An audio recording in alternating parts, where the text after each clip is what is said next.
初中見舞い申し上げます。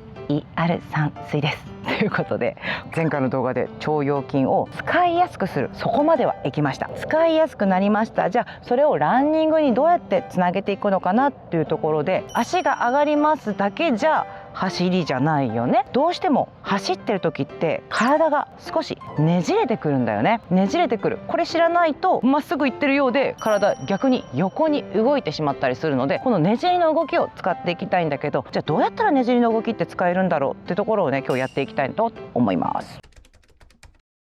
はい、じゃあまずはですね、自分の体のチェックからいきたいと思います。どれぐらい自分の体はねじれるのかな、どれぐらいのレベルなんだろう、そこチェックしていきたいと思います。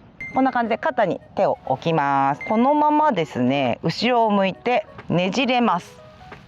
私片目で、この反対側の肩がどれぐらい見えたか鏡で見てみてください。これ見える人はね、私なんかよっぽど柔らかくてこのぐらい見えるの。結構見える方多い。お友達とかともね、どれぐらいできるってちょっとやってみてください。で、左右差がそしてあります。まだこっちの方が私は硬くない。なので普段からストレッチを私はするようにしてるんですよ。これでも改善したのよ。ということで、これがチェックでした。はい、チェックしてね、はい、ここからどうするのってところで、自分の体を動かしやすくする動きを入れていきたいと思います。こんな感じで足を肩幅以上に広げまして、膝はできるだけ外側向けます。外側向けます。この準備運動ね、見たことある方多いと思います。私もよくやってます。肩内側に入れて、膝は外側で、このまま吸って吐きながらねじる。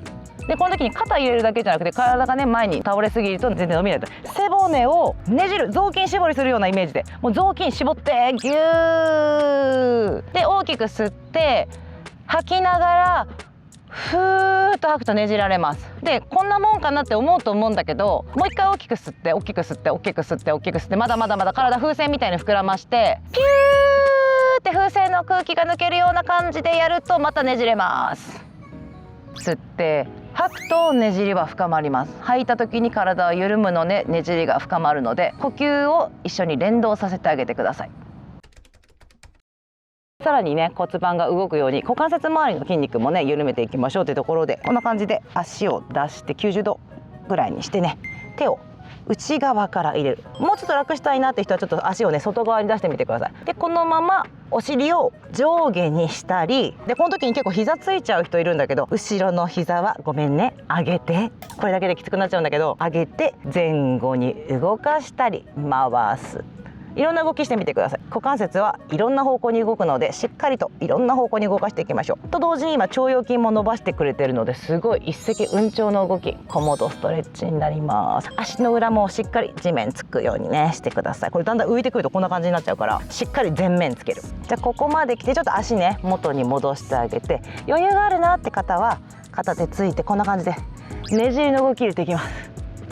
もう一つねじるタイプで、肘ここにつけて合掌して、これだけでも辛いって人はこれ十分。後ろの足は伸ばしてね伸ばしてね。で、このまま肘と膝を、ね、寄せ合いながらねじる。吸って吐いてまたねじる。空を見る、気持ちいい。最後はですね、ランナーさんだったら1回はやったことあるよね、ランジなんだけど、このランジにちょっとねじり入れる。このままねじり入れる。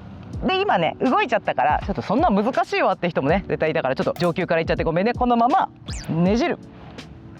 そんなねいっぱいねねじろうとしなくて大丈夫だから、背骨があってねじれたらいいな。ギュギュギュギュギュってやってると、もうこれだけで、あ、ごめん今膝入ってきちゃったね。そう、膝入りやすいから気をつけて。膝が入りやすいから。で、ここが伸びてくるのと、背骨の動きが良くなるので、膝なるだけねこう内側入らないように、いろんなとこ気をつけなきゃいけないけど、気持ちいい。で、これも膝がねこうやって前に行きやすいから、膝90度ね、これね一個一個動き気をつけながらねじる。で、ボールとかね持ってる人はね、こうボールとかを持ちながらキュッキュッキュッキュッとかね、こんな感じで、いろんな動きあるんだけど、とにかく続けやすいものをぜひやってみてください。